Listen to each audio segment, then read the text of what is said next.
If you're buying your first house in South Carolina, here's a really important part of the real estate contract you need to understand as a buyer and as a home seller, and that's the due diligence period. Here in South Carolina, in our standard real estate contracts, we have a negotiable term for due diligence, which gives the buyer and seller the ability to make sure inspections can be performed, but also there's recourse if buyers want to just back out suddenly. Okay, so here's how it works. As a buyer in the contract, you will state to the seller, hey, seller, I want X number of days to do my inspections and get quotes on repairs and even just think about the purchase, whatever you want to do with that time. And if I decide to terminate, back out of the contract, I'm willing to give you written notice, that's a key, and X amount of dollars that we've negotiated. It's a blank field. It can be any dollar amount, even zero. So if you, the buyer, perform your inspections and decide, ooh, I don't know about this house, you can give the seller written notice and the money and walk away from the contract.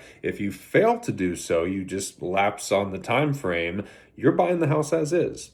Like, nothing's proceeding from there. That's basically what it means. It's an as-is sale from that point forward. But more commonly, what we see, buyer and seller come to a new agreement, a repair addendum, an addendum to the contract, a purchase price reduction, whatever happens there, they come to that agreement and that now creates the new contract and we move forward from there. So, in summary, if you're buying from afar and you're like, I want to see the house in person, due diligence is the time frame and the terms you'll use to give yourself that ability to do so. If you're a seller and you're thinking, I don't want this buyer to back out, you want them to provide you as much due diligence money as possible and maybe even negotiate a shorter term in due diligence. This is one of the most important things for buyers and sellers to negotiate when they're getting a real estate agreement formed. So make sure you know what you're doing and you got someone helping you with the process. If you want more tips like this, hit the follow button.